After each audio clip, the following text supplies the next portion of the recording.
Hoy iniciamos una nueva serie de sermones que, como usted pudo ver ahí en su pantalla, tiene un título polémico, Iglesia Viral. Y quiero introducir esta serie dando tal vez algunas explicaciones de cuál es el concepto que nosotros queremos transmitir a través de esta nueva serie de sermones. Queremos alcanzar dos principales objetivos. El primero de ellos es que tanto usted como yo podamos comprender que la proclamación del Evangelio del Reino de Dios tiene características de este efecto viral que nosotros hemos visto desplegado a través de la crisis sanitaria que hoy día nosotros estamos viviendo. Es decir, el Evangelio crece y se multiplica y debe crecer y debe multiplicarse de manera viral, de manera contagiosa y expandirse por todo el mundo y alcanzar hasta los lugares más recónditos de nuestro planeta. Hay un efecto viral en la proclamación del Evangelio que quiero que nosotros aprendamos a comprender a través de la óptica de lo que la palabra de Dios nos enseña. Y en segundo lugar, lo que queremos hacer es descubrir desde la óptica bíblica cómo ser iglesia. Fíjense en esto, piensen en esto. Cómo ser iglesia y mantener viva nuestra comunión en tiempos en los que somos obligados a permanecer distantes físicamente por causa de la crisis sanitaria que nosotros ya conocemos. Esta crisis, hermanos, nos abre una interesante oportunidad para repensar lo que la Biblia nos enseña acerca de la comunión. Nos abre una hermosa oportunidad para resignificar, tal vez para siempre, nuestra pertenencia a la iglesia y cuáles son sus implicaciones y cuál es el alcance que tiene ello en mi vida. Esa es la razón que hay por detrás de esta nueva serie de sermones que va a ocuparnos los próximos domingos del mes de junio. Y en el lenguaje contemporáneo, el concepto viral no está asociado principalmente a una enfermedad de carácter mundial como la que nosotros estamos atravesando en este mismo momento. Fíjense que el concepto viral, y los más jóvenes de alguna manera saben esto, está asociado al fenómeno de las redes sociales. ¿De qué manera?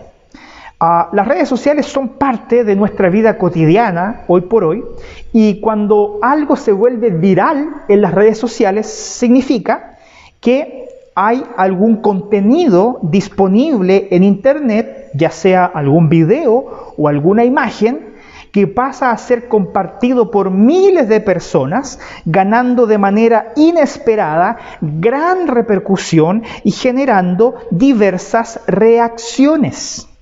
Y me gustaría tal vez ejemplificar esto a través de un video que quiero mostrarles ahora, para que usted pueda de alguna manera comprender a qué me refiero con este efecto viral. ¿Qué hay por detrás de este video? Este video se llama Where the Hell is Matt, que fue grabado en el año 2012 y ya tiene casi más de, si no mal recuerdo, 55, 60 millones de reproducciones. Y cuenta la historia de un tipo que un día se puso a bailar en una calle, y ese baile causó tanta gracia en las redes sociales que él se desafió a hacer ese baile en diferentes partes del mundo y convocar a otras personas también a bailar junto con él. Y quiero mostrarle este video para que usted pueda ver de qué manera el efecto viral es algo tan cotidiano y es algo de lo cual también hoy día, a la luz del Evangelio, también podemos reflexionar. Así que vea el siguiente video. Oh,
¿Qué le pareció? Simpático. La verdad, solamente quería ejemplificar con ese video de qué forma algo sencillo puede volverse algo con repercusión mundial y con un alcance mundial. Y tal vez de alguna manera un virus pequeño puede tener repercusiones mundiales como las que estamos viendo hoy día de manera negativa. Y fíjense que en el siglo I la iglesia no tenía cómo acceder a este tipo de medios digitales de los cuales hoy día nosotros tenemos mucho acceso. No tenían ellos teléfono, no tenían televisión, no tenían internet, pero aún así la predicación y la proclamación del Evangelio de Cristo Jesús logró volverse viral. Logró conseguir, ¿cierto?, ser un movimiento que se extendió por todo el mundo. Piensen esto, un judío nacido en Belén, criado en Nazaret, que a propósito Nazaret era una especie como de ciudad periférica de Israel, a la vez que Israel era una región periférica del Imperio Romano. O sea, estamos hablando de una ciudad muy distante, muy insignificante para, por ejemplo, la significación que tenía la ciudad de Roma en aquel lugar que era la capital de todo un vasto imperio. Y un hombre nacido en esa ciudad periférica logra, a través de una comunidad de discípulos, hacer que su nombre sea conocido en todo el mundo en pocas décadas. Un hombre que nació en Belén, que vivió en Nazaret, que no viajó mucho de la región donde él vivió, y que, sin embargo, a través de la obra que él consumó en la cruz, muriendo por nuestros pecados, logra impactar una comunidad de discípulos que genera un movimiento viral en todo el imperio, al punto de que antes de que terminara el primer siglo de nuestra historia, ya habían comunidades de discípulos de Jesús, ya habían iglesias plantadas en las principales ciudades del Imperio Romano. Ciertamente, el Evangelio es un mensaje que se vuelve viral porque es contagioso, que se vuelve viral porque es transformador de la vida de las personas que en aquella época vivían y que hasta el día de hoy siguen siendo impactadas por este mensaje. Así que este mensaje viral comienza con un grupo de discípulos en Jerusalén, y voy a tratar de hacer un nexo con lo que hoy día estamos viviendo. Esta comunidad de discípulos que tenía este mensaje tan transformador, tan contagioso, ignoró las advertencias de distanciamiento social que les fueron interpuestas por la autoridad judía y romana. ¿Se acuerda? Hace un par de domingos atrás hablamos sobre esto también, cuando Pedro y Juan son llamados delante del concilio y son increpados diciendo: nosotros les queremos prohibir que ustedes prediquen acerca del nombre de Jesucristo. Es decir, no tengan contacto con ninguna persona para que esto no se esparza. Bueno, ellos desobedecieron a esa orden. ¿Y qué pasó? Se volvió viral. El mensaje y la proclamación del Evangelio comenzó a contagiar de manera exponencial a más y más y más personas.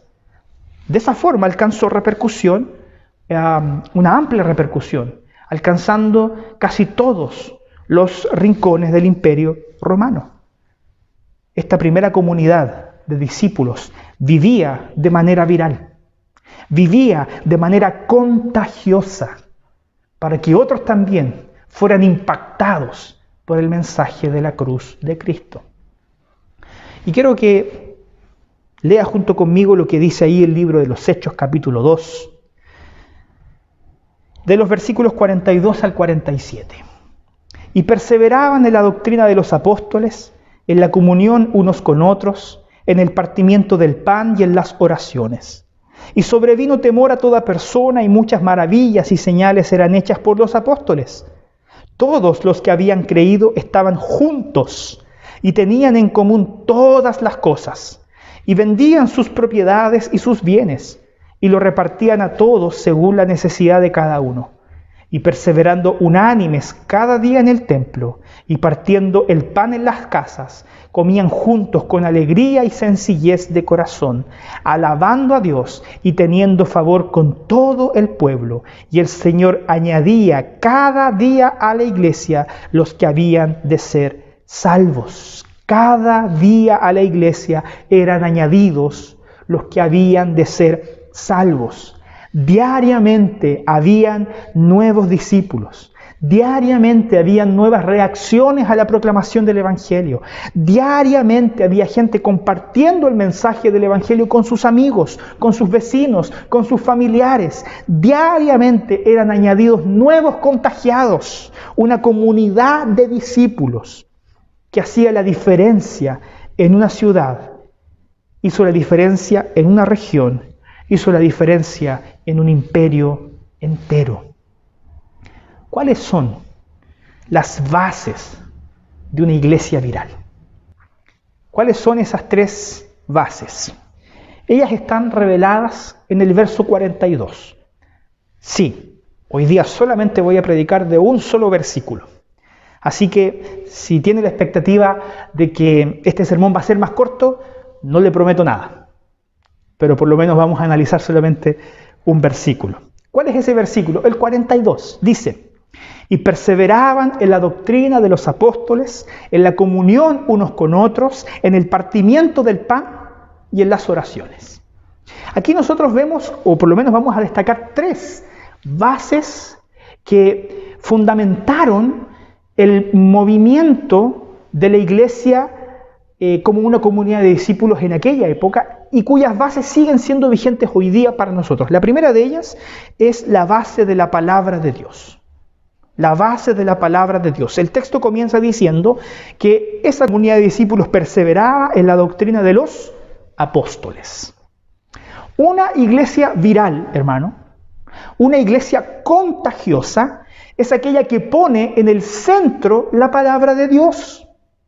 Es aquella que pone en el centro la enseñanza, la explicación, la comprensión y la obediencia a los principios y preceptos revelados por Dios en su palabra.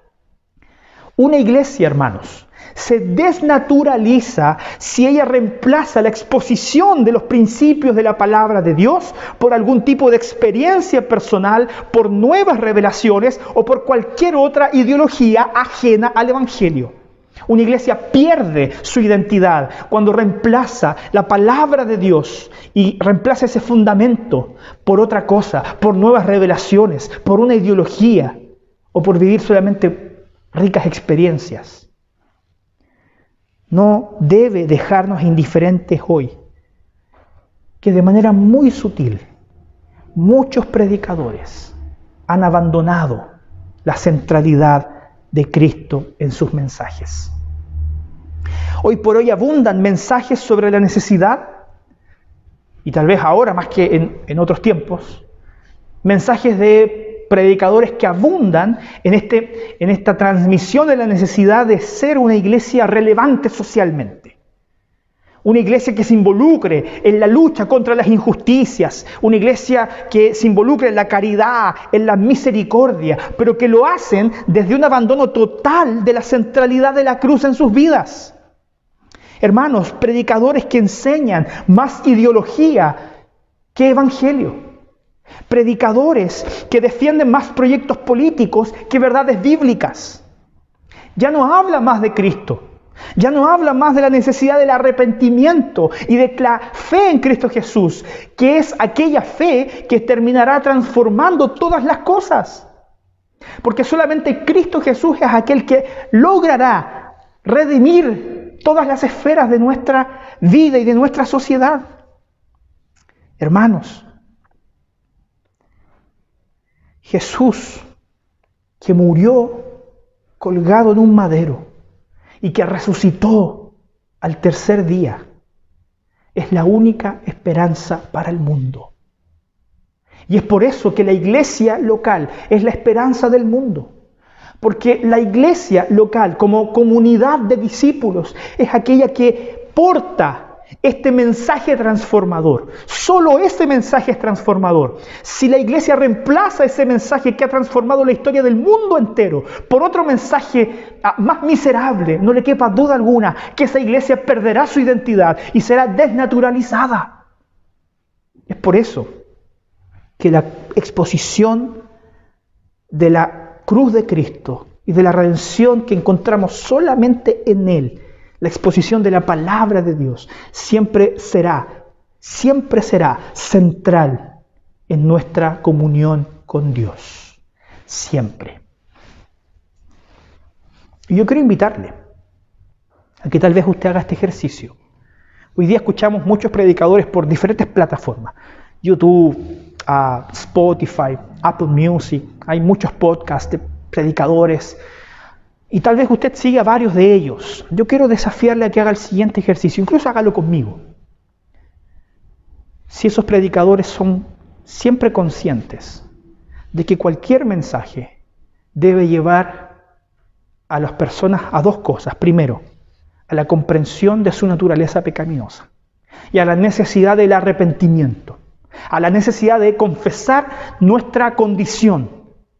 Y en segundo lugar, que la única forma de solucionar eso es creyendo en nuestro único y suficiente Salvador, Jesús. Ese es el mensaje central, es llevarlo a usted, es llevarme a mí, a comprender la profundidad de mi pecado y la necesidad que tengo de ser perdonado, para de esa misma forma ver la grandeza y el amor de nuestro gran Dios, que envió a su propio Hijo a morir en la cruz por ti y por mí para perdonarnos y para que a través de Él pudiésemos reconectarnos con Dios. Ese es el mensaje central. Si algún predicador omite ese mensaje, por muy divertido o por muchas experiencias que le haga vivir, ha abandonado lo que es central en la predicación: a Cristo Jesús. Cuando el texto dice, y perseveraban en la doctrina de los apóstoles, la palabra doctrina en griego es la palabra didache. ¿Qué es esto de didache? En resumidas cuentas, era la exposición del Antiguo Testamento.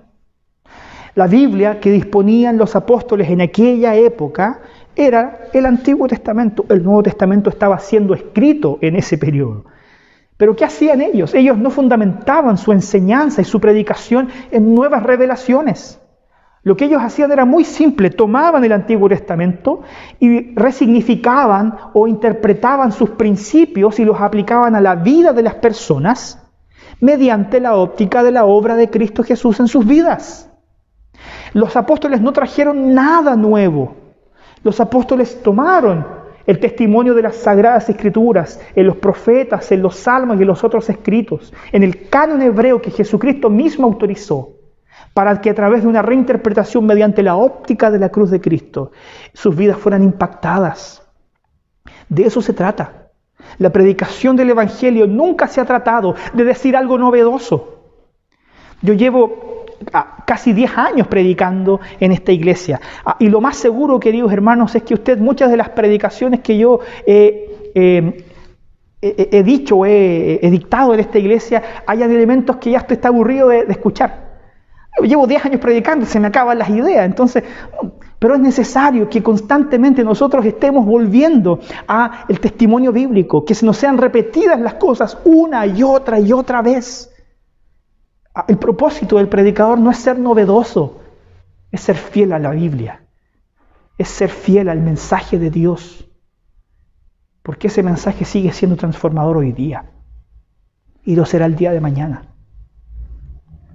Hermanos, la predicación del Evangelio es un tiempo para integrar la fe y la razón. El tiempo de la exposición bíblica, que es central en nuestra liturgia, es un tiempo para integrar la fe y la razón. Este tiempo es para que usted pueda oír. Este tiempo es para que usted pueda pensar y practicar los principios de Dios.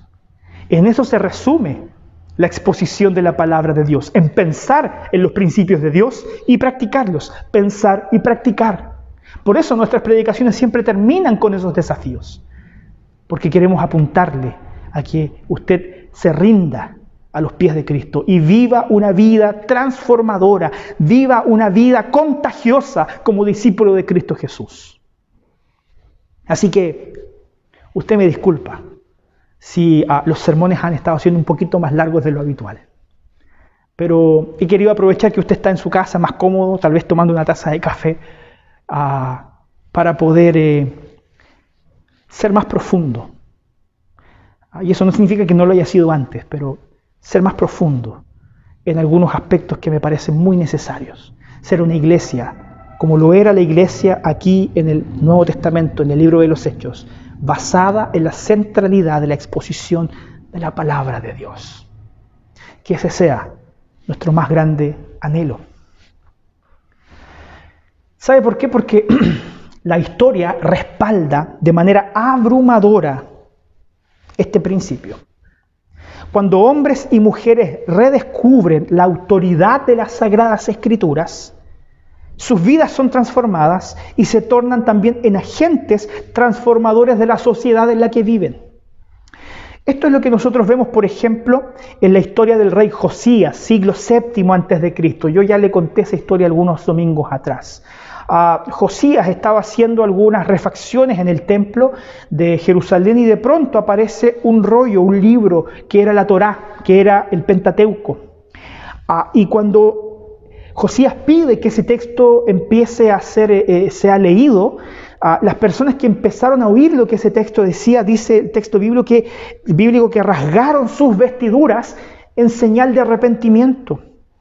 Y a partir de eso, a partir del redescubrimiento de la palabra de Dios, Josías implementó una serie de reformas en su nación. ¿Para qué? Para sacar al pueblo de la idolatría, para sacar al pueblo de la opresión, para sacar del pueblo de Israel la corrupción. Hermanos, no nos confundamos. Cuando la palabra de Dios sea reposicionada en el centro de nuestras vidas, entonces problemas como la idolatría van a ser transformadas. Entonces problemas como la opresión y las injusticias van a ser transformadas. Entonces problemas como la corrupción van a ser transformadas. Pero no esperemos que la sociedad sea transformada sin que exista proclamación de la verdad del Evangelio. Por eso la iglesia debe poner en el centro de la predicación, porque ella es la que genera transformaciones sociales. Lo vimos en la historia del rey Josías. Lo mismo aconteció, hermanos, en la historia de Esdras y Nehemías. Siglo V a.C. La ciudad estaba devastada. Había también idolatría. Había gran egoísmo en el pueblo en aquel momento. Esdras y Nehemías van a la ciudad, reconstruyen los muros, reconstruyen las casas, reconstruyen el templo. Y hubo un tiempo en que en esta reconstrucción apareció una vez más, tal cual apareció en la época del rey Josías, el libro de la Torá. Y dice el texto bíblico que Esdras se paró en una tarima, en un púlpito. Abrió el rollo y empezó a leerlo. ¿Sabe lo que dice el texto? Que la gente cuando oía, lloraba. Porque era confrontada con su pecado y porque eran alentados a ser fieles al Señor que creó el cielo y la tierra. ¿Sabe lo que pasó cuando Esdras empezó a leer? Él empezó a leer en la mañana. Y leyó durante todo el día sin parar hasta que se escondió el sol y la gente estuvo de pie a la intemperie, escuchando la palabra de Dios durante todo el día, prestando oído a lo que Dios les estaba diciendo, porque habían pasado décadas sin escuchar la palabra de Dios. Todo el día, escuchando la palabra de Dios. Y eso generó grandes reformas en el corazón de las personas. Se reavivó la espiritualidad del pueblo y se atacaron problemas sociales que estaban flagelando también al pueblo, como la injusticia, la corrupción y la pobreza. No solamente vemos eso en la Biblia. La historia también posterior nos habla acerca de cómo la palabra de Dios puede hacer la diferencia en una sociedad. siglo XVI, Martín Lutero, un estudioso que encontró en el sótano de un monasterio un pequeño manuscrito. Este manuscrito era la carta del apóstol Pablo a los romanos. Y él empezó a leer esta carta, empezó a leer este manuscrito, hasta que llegó a la parte donde dice: mas el justo por la fe vivirá. Y la mente de este hombre fue iluminada, y grandes cambios comenzaron a ser implementados en la iglesia y en el mundo a través de un efecto viral. ¿Por qué? Porque la reforma protestante alcanzó repercusión en toda Europa, llegó a los Estados Unidos, y de los Estados Unidos también llegó a Sudamérica, a nuestra nación. Hermanos míos, si usted está en este momento viendo esta transmisión, es porque Dios usó a Martín Lutero como un instrumento para reposicionar la palabra de Dios. Porque la iglesia presbiteriana llega a nuestra nación mediante las misiones de Estados Unidos. Y la iglesia presbiteriana llega a Estados Unidos mediante las misiones de Europa. Y la iglesia presbiteriana surge como una rama de la reforma protestante de Martín Lutero, que no solamente genera transformaciones espirituales, también genera profundas reformas sociales. Esto es lo que nosotros vemos, por ejemplo, en la historia de John Wesley. Probablemente usted conoce a John Wesley, un gran predicador a quien se le atribuye una gran participación, un gran protagonismo en un avivamiento que experimentó Inglaterra en el siglo XVIII. John Wesley tenía un hermano, Charles, o Carlos Wesley. Él era músico, entre tanto que John era más académico. Y ambos, músico y un académico, empezaron a formar grupos de estudio bíblico. Grupos de estudio bíblico en universidades, grupos de estudio bíblico en escuelas, grupos de estudios bíblicos con profesionales. Y a través de este estudio bíblico, ellos ganaron gran connotación en aquella época porque ellos tenían un método de estudio. Ellos hacían un grupo de estudio bíblico y tenían un método para estudiar la Biblia, tenían un método para estudiar la palabra de Dios. Es por eso que empezaron a ser conocidos como los metodistas. Y John Wesley logra de alguna manera impactar profundamente a través de la predicación y el estudio de la palabra de Dios a la nación de Inglaterra. ¿Y sabe lo que algunos historiadores dicen?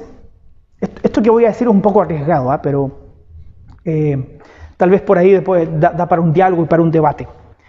Pero hay muchos historiadores cristianos que de alguna manera señalan que Inglaterra no vivió una revolución sangrienta como la que sí vivió la nación de Francia con su Revolución Francesa, solamente porque el avivamiento de John Wesley llegó primero. Solamente porque el avivamiento de John Wesley llegó primero. ¿Sabe lo que pasó en aquella época? Quiero contarle esto para que usted lo ponga en perspectiva. John Wesley impactó la vida de muchas personas, incluso de algunos parlamentarios ingleses. Parlamentarios que comenzaron a legislar las primeras leyes de protección laboral. Las primeras leyes de protección laboral en Inglaterra, en una época en que los niños eran esclavos, que trabajaban 12 horas al día, 7 días de la semana, y cuya expectativa de vida no superaba los 25 años, parlamentarios impactados por la palabra de Dios comenzaron a legislar por leyes de protección laboral. Y ellos marcaron una gran diferencia en la vida de muchas personas. Queridos hermanos, fueron parlamentarios impactados por la palabra de Dios en Inglaterra, en la Inglaterra de post-avivamiento, quienes legislaron y avanzaron en la abolición del tráfico de personas desde África, aboliendo la esclavitud. Fueron creyentes que, impactados por la palabra de Dios, quisieron transformar la sociedad. Hermanos, no nos confundamos. Las primeras leyes de protección laboral, las primeras leyes en contra de la esclavitud, para abolir la esclavitud, no surgieron de partidos políticos que se llenan la boca hablando del pueblo mientras le roban a manos llenas. Surge de personas impactadas por la palabra de Dios, que quieren transformar su sociedad para la gloria de Dios. Porque este mensaje no solamente transforma mi vida de manera espiritual, transforma todas las cosas. Es un mensaje contagioso, un mensaje inspirador, es un mensaje transformador.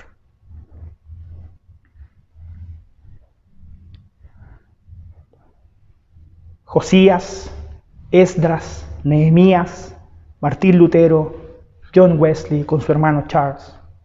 ¿Cuál es el denominador común? ¿Cuál es el denominador común? Ellos redescubrieron la centralidad de la palabra de Dios. La centralidad de la palabra de Dios, que es autoritativa. Cuando volvamos a oír la palabra de Dios como autoridad en nuestra vida, grandes transformaciones acontecerán en tu vida. Grandes transformaciones podrán acontecer en nuestra nación. ¿Cuál es la primera base de una iglesia viral, de una iglesia contagiosa? La centralidad de la palabra de Dios. Y en segundo lugar, relacionamientos significativos. Porque perseveraban en la doctrina de los apóstoles, en la comunión unos con otros.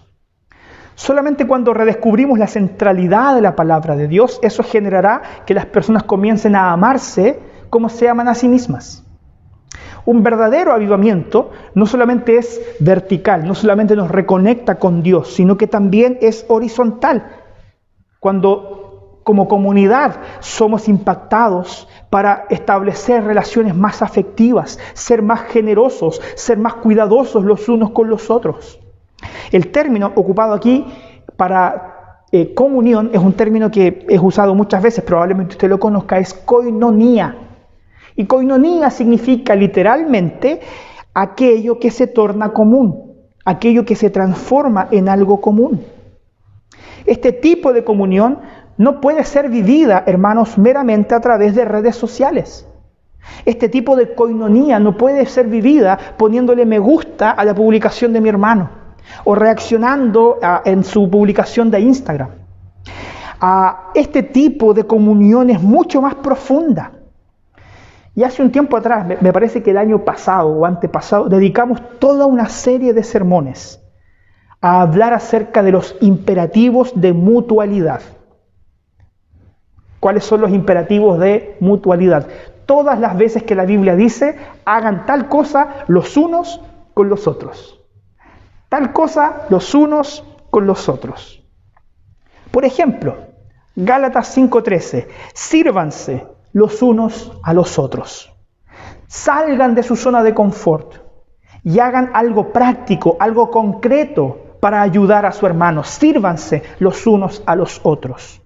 Gálatas 6:2, sobrellevad las cargas los unos de los otros. Sobrellevad las cargas. Hagan que la carga de su hermano sea más liviana, compartiéndola con ellos, llorando con los que lloran, estando ahí presente en los momentos difíciles. Efesios 5:21, sujétense los unos a los otros. Hermanos, existe un gran peligro en medio de esta cultura individualista en la que nosotros vivimos, en caer en una espiritualidad de la autosuficiencia, de no creer que tengo necesidad del otro, o que el otro tiene necesidad de mí, porque esto es mutualidad. Cuando la Biblia nos invita a vivir en sujeción, nos invita a vivir en comunidad, en tener personas a las cuales nosotros nos debemos sujetar, y tener personas a las cuales también otros se sujetan a mí, para que exista esta vida comunitaria que nos alimenta, que nos retroalimenta unos a otros. Colosenses 3:13, sopórtense los unos a los otros. Esto es interesante, no significa solamente aguantar al otro. ¿Sí? Ya llegó Juanito, ya. No, está bien, yo puedo estar con él, pero no más que eso. No significa solamente soportar de aguantar. El sentido de este texto también apunta a la función que tal vez están cumpliendo estas vigas que están detrás mío con respecto al techo. Si esas vigas que están ahí en el techo no estuvieran, no le quepa duda alguna que muy posiblemente el techo colapsaría y se caería. Y los que se sientan acá sufrirían las consecuencias. Pablo dice que como cristianos debemos estar atentos a percibir a hermanos y hermanas que están atravesando momentos difíciles. Hermanos y hermanas que están pasando por tiempos de desierto y que necesitan que alguien los sostenga, que alguien los soporte, que alguien los acompañe en su tránsito a través del desierto, para que sientan el cariño y la compañía de quienes son su familia en la fe, sus hermanos. Colosenses 3:16, acójanse los unos a los otros. Aconséjense a los unos a los otros. Acójanse también, tenemos que ser acogedores con el otro, pero a Colosenses 3:16 apunta a aconsejar al otro, con principios y valores de Dios, ¿cierto? No con cualquier consejo mundano, sino que con principios y valores de Dios. Primera de Tesalonicenses 4:18, consuélense los unos a los otros, anímense. Si alguien anda triste, prestemos el oído en tiempos en que nos cuesta tanto escuchar. Prestemos oído, a veces la gente necesita tan solamente desahogarse. Usted no necesita escuchar a alguien para intentar resolver sus problemas. A veces basta solamente con que usted ponga su oído a disposición del otro. Y eso ya marca una tremenda diferencia. Primera de Tesalonicenses 5:11, exhórtense los unos a los otros. Esto significa reprender, significa corregir, señalar al otro lo que no está haciendo bien. Y no le quepa duda alguna, querido hermano, que cuando usted esté tomando alguna decisión inapropiada, indebida, o que esté en contra de los principios y valores del Señor, acá estará su pastor y también estarán sus hermanos para decirle, córtala. No, la comunión no significa ser condescendiente con el otro. La comunión y coinonía no significa que yo voy a siempre aprobar las decisiones del otro. Mi preocupación y mi amor por ustedes es tan grande que estoy dispuesto a incluso enemistarme momentáneamente con usted al decirle que no está haciendo las cosas bien. Porque la Biblia nos dice, exhórtense los unos a los otros, corríjanse. Cuando alguien no está haciendo lo correcto, vayan y díganselo, con buenas palabras, con amor. Pero díganselo. La condescendencia muchas veces tiene que ver con egoísmo e indiferencia.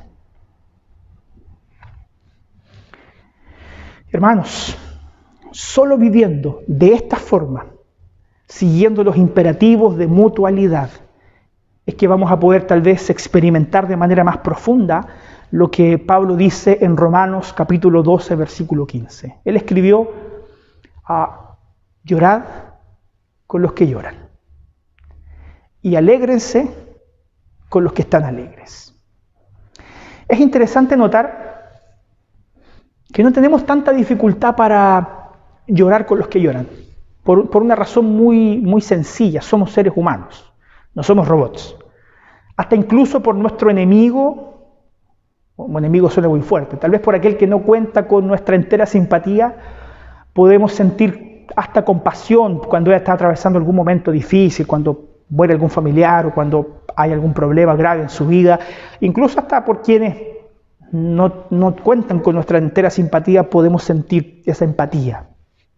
¿Sabe cuándo realmente usted puede comprender si tiene una relación significativa con otra persona? Cuando usted se alegra con los éxitos del otro. Llorar con los que lloran es más fácil, porque somos seres humanos y nos dolemos con el dolor del otro. Y eso pasa en todo orden. ¿Sabe lo que es menos frecuente? Alegrarse con los que se alegran. Celebrar el éxito de los otros. Cuando usted descubre que a alguien le está yendo bien en su vida, que tiene éxito, profesional, que tiene éxito académico, que tiene éxito económico, éxito familiar, y usted en su corazón de manera sincera dice, ¡qué bien! Me alegro por este hermano, me alegro por esta persona. En vez de sentir envidia y rencor, es porque tal vez usted con esa persona ha logrado establecer una relación significativa. Ese es el propósito de la comunión en el Evangelio, que alcancemos ese tipo de relacionamiento significativo. Esa es la razón, queridos hermanos, por la que me preocupa algo. Y quiero ser muy sincero, he sido bien honesto durante esta predicación con usted. Quiero seguir siendo honesto con usted. Me preocupa mucho que nos acostumbremos a vivir la iglesia de esta manera. Me preocupa mucho. Una iglesia viral es una iglesia que predica la palabra. Lo hacemos todo día domingo, predicamos igual la palabra. Pero que también vive la comunión a través de relacionamientos significativos. Eso es algo que no estamos teniendo en este momento. Porque además, las veces que propiciamos alguna reunión a través de plataformas virtuales, llega poca gente. Estoy siendo muy honesto con usted. Propiciamos reuniones virtuales para vernos y la gente no se conecta. Y las personas tienen otras cosas que hacer y está bien. Tenemos rutinas, tenemos cosas que hacer, pero debemos de alguna manera también esforzarnos por conectarnos con nuestra comunidad, con nuestra iglesia, con nuestros hermanos, para saber cómo están, para animarlos unos a otros.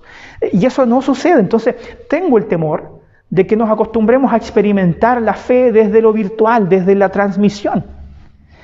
Y así no se vive realmente todas las bases de una iglesia viral, todas las bases de una iglesia bíblica. Así que no se olvide, hermanos, que estamos viviendo tiempos excepcionales. Excepcionalmente usted puede quedarse en su casa un día domingo y ver la transmisión a través de Facebook y YouTube. Pero no le quepa duda alguna que cuando podamos volver a reunirnos, aquí vamos a estar, en este mismo lugar, sentados en estas mismas bancas. Y todo este tiempo solamente me ha hecho anhelar aún más el momento en que yo pueda volver a verles sentados en estas bancas. Me ha hecho anhelar aún más el momento en que yo pueda pararme atrás y darle un abrazo y un beso a cada uno de ustedes, aunque algunos se me arrancan. Lo sé, ¿usted cree que no los veo igual? Veo cuando se arrancan por el otro lado. Pero no importa, yo igual los quiero. Y poder abrazarnos. No se olvide que la comunión en la iglesia se vive también a través de relacionamientos significativos. Y le hago una petición más. Intente. Yo sé que es difícil, que usted no lo hace con mala intención, pero intente conectarse en las plataformas que hoy día tenemos disponibles para vernos. No es lo mismo, pero de alguna manera es una especie de placebo, ¿cierto? De paracetamol, para aliviar esta distancia que para muchos, y principalmente tal vez para mí, ha sido tan profunda. Es la única manera. No se olvide, son tiempos excepcionales. La transmisión es solamente un medio alternativo. Cuando el Señor lo permita, aquí debemos estar para alabar su nombre, para estar juntos, para hacer familia en el Evangelio. En tercer lugar, la tercera base que vemos en el texto bíblico, la primera era centralidad en la palabra de Dios, la segunda, relacionamientos significativos, la tercera es dependencia de Dios. Dependencia de Dios. Dice que perseveraban juntos en la doctrina de los apóstoles, en la comunión unos con otros, y también dice en las oraciones. ¿Ya? El concepto de partimiento del pan está asociado a la comunión y tiene que ver principalmente con la oportunidad que el Señor nos da de participar de la cena del Señor. ¿Ya? No vamos a entrar hoy día en ese texto, en ese tema, porque es un tema que da para largo, pero solamente me gustaría hacer una sola observación. Esa es la razón por la que nosotros no hemos propiciado hacer la Santa Cena a través de medios virtuales.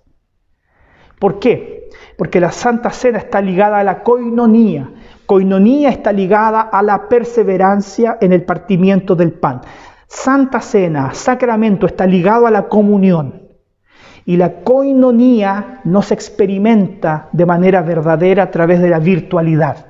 Se experimenta cuando estamos juntos, tal vez sentados en este lugar, o cuando estamos juntos en nuestras casas, cuando compartimos la comunión. Cuando volvamos a establecer ese relacionamiento significativo, no le quepa duda alguna que lo primero que vamos a hacer también es participar de la cena del Señor, del sacramento del cuerpo y de la sangre de Cristo Jesús. Hasta que eso no suceda, estamos a la expectativa, con la esperanza de que volveremos a participar de la comunión. Anhele, voy a decirlo tal vez de una manera inapropiada, junte ganas para ese día. porque ese día va a ser realmente significativo. La tercera base, dependencia de Dios, en las oraciones. Durante el mes pasado estuvimos hablando mucho sobre esta temática, así que este punto va a ser bastante más cortito. ¿Por qué? Porque a través de toda la serie pasada, y si usted no participó de esa serie, le invito a que vaya a nuestro canal de YouTube, ahí están todas las predicaciones, o también puede ir a nuestra cuenta en Spotify, ahí también están todas nuestras predicaciones para que las pueda oír. A través de esa serie comprendimos más y mejores dimensiones acerca de la oración. Y solamente quiero volver a destacar la necesidad que tenemos de redescubrir la oración no como un medio para obtener de Dios lo que queremos, sino como un medio para relacionarnos con Él de manera personal y conocerlo más. Mientras más hablamos con Dios de nuestras luchas, de nuestros dolores, mientras más anhelamos pasar tiempo, entonces aprendemos a amarlo, a apreciar su presencia en nuestra vida, para que Él nos guíe, para que Él sea adorado, no solamente por lo que Él hace por nosotros, ¿cierto? Por cumplir mi lista de caprichos, sino por lo que Él es. Porque Él es un Dios bueno, un Dios amoroso, un Dios misericordioso. La oración no es una oficina de servicio al cliente donde mis necesidades tienen que ser satisfechas. La oración es un medio para relacionarme con el Dios que está en los cielos, que es creador y sustentador de todo cuanto existe, y aquel que guía y dirige la historia, mi historia y tu historia, hacia el cumplimiento de sus propósitos, no de los tuyos, no de los míos. Al comprender mejor, hermanos, la oración, podemos transitar de vuelta el camino por el cual el mundo actual está yendo. Porque hoy muchos utilizan la oración para intentar cambiar a Dios. Y ya lo dijimos en una predicación, ya mencionamos acerca de lo necio que es querer cambiar la voluntad de Dios o pretender que podemos cambiar la voluntad de Dios y torcerle la mano a Dios a través de la oración, declarando o decretando cosas. Muchos usan la oración como un medio para presentar demandas, para presentar caprichos delante de Dios. Al punto incluso de que la definición de fe cambió.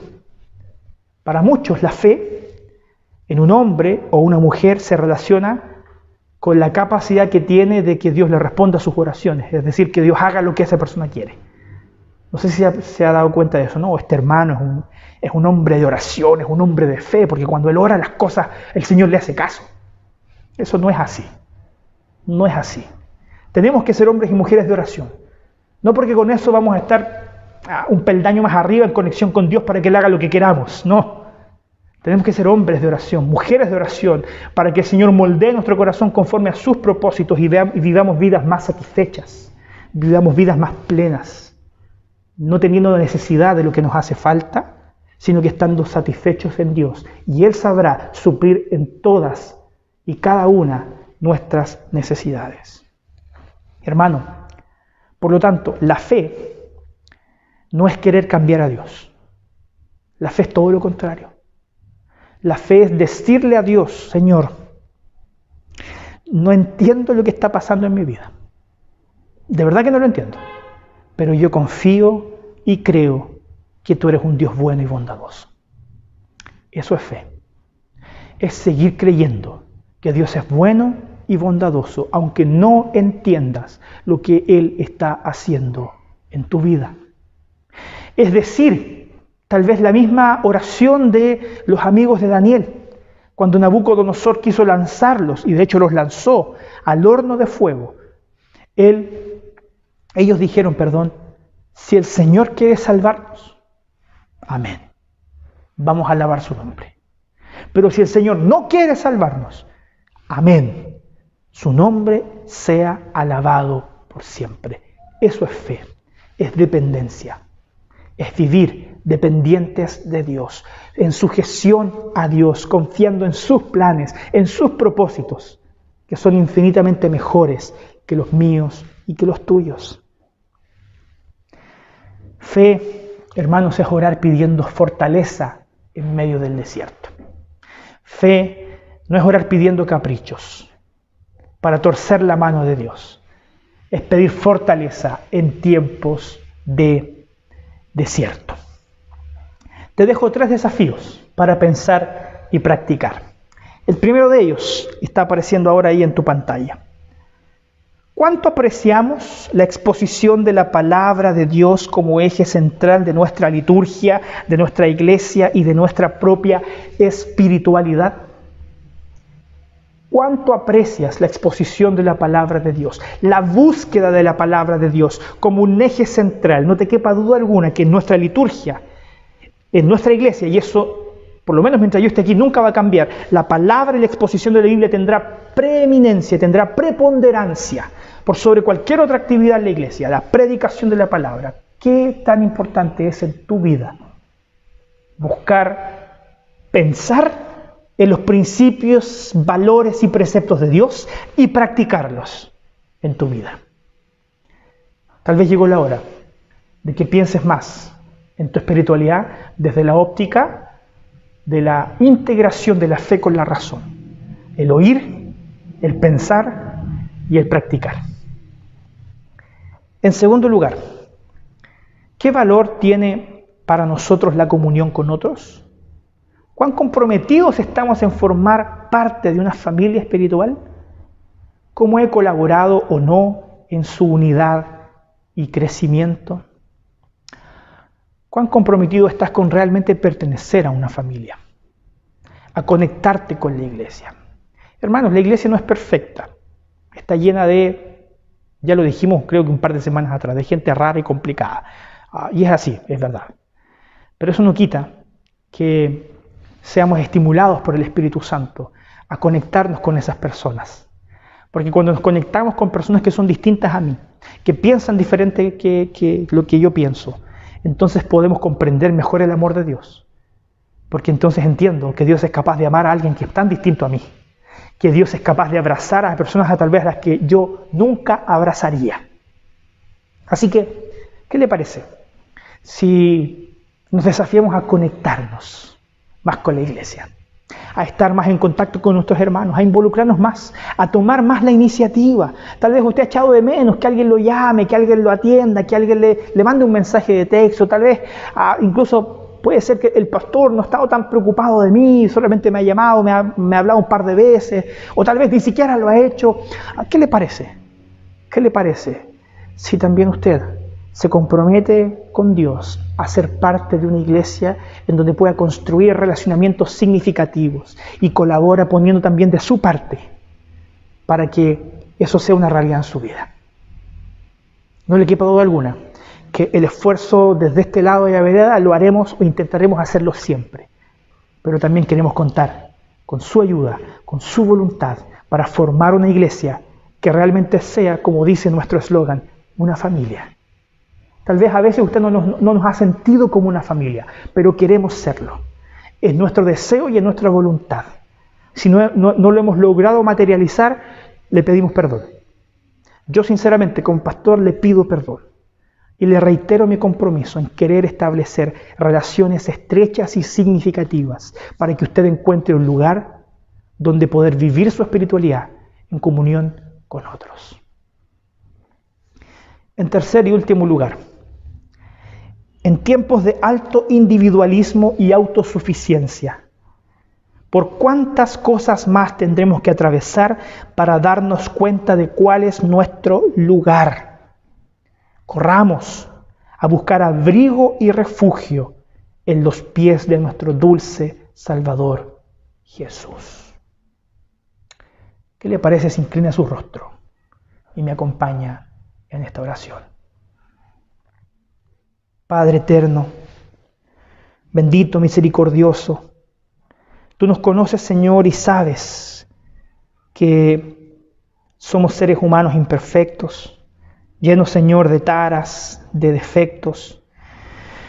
Y, Padre, también sabes cuánto nosotros a veces anhelamos vivir independientemente de ti. Y queremos confesar, Señor, nuestro pecado. Queremos, Señor, pedirte perdón si tu palabra ha sido más bien periférica en nuestra vida, si su influencia, Señor, tal vez ha sido menor, si no hemos querido sumergirnos más en ella, para conocerte más como tú eres y dejar de imaginar tal vez cómo nos gustaría que tú fueras. Perdónanos, Señor. Ayúdanos a ser una iglesia más comprometida con tu palabra, con aquellos principios transformadores de la vida y de la sociedad. Ayúdanos, Señor, a ser un faro de luz que brille con la luz de Jesucristo sobre las tinieblas, sobre la oscuridad, para traer luz y esperanza al mundo. Señor, conéctanos más con nuestros hermanos. Ayúdanos a ser más empáticos. Ayúdanos, Señor, a establecer relaciones más significativas, a abandonar el individualismo, o abandonar, Señor, las quejas y poder también tomar una actitud más comprometida con el amor al prójimo, con el servicio a los demás, para animarnos, exhortarnos, sujetarnos, consolarnos, acogernos, aconsejarnos unos a otros, como tu palabra lo demanda. Señor, queremos también ser más dependientes de ti. Queremos, Padre, que tú apartes de nuestro corazón esa estúpida pretensión de creer que podemos cambiar tu voluntad.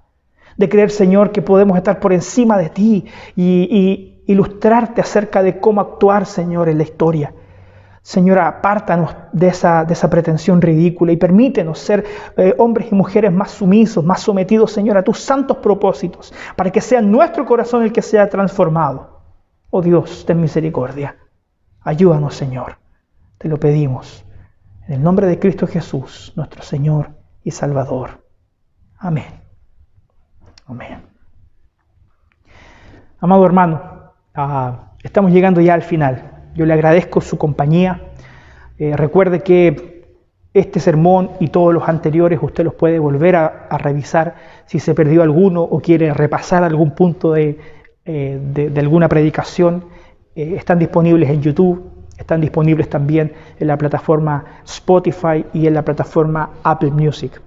No tiene ninguna excusa para no escuchar el mensaje, para no reflexionar en la palabra del Señor. Así que yo lo desafío a que también pueda usted incorporar esa práctica en su vida cotidiana. Oír, pensar y practicar en la palabra de Dios. Le mando un gran abrazo. Que el Señor les bendiga esta semana. Sigamos conectados. Recuerde, los canales de comunicación están abiertos conmigo, con cualquier presbítero, con cualquier diácono. Si usted tiene voluntad, comuníquese con ellos. Estamos para ayudar en cualquier necesidad en la que el Señor nos permita colaborar. Bien, incline su rostro. Vamos a orar al Señor y a recibir la bendición. Que el Señor te bendiga y te guarde. Que el Señor alce sobre ti su rostro y tenga de ti misericordia. Que el Señor ponga en ti su paz y que la gracia de nuestro Señor y Salvador Jesús, el amor de nuestro buen Dios, el eterno Padre Celestial y la comunión del Santo Espíritu sean con cada uno de ustedes, mis hermanos, con sus familias y con todo el pueblo de Dios, desde ahora y para siempre. Amén.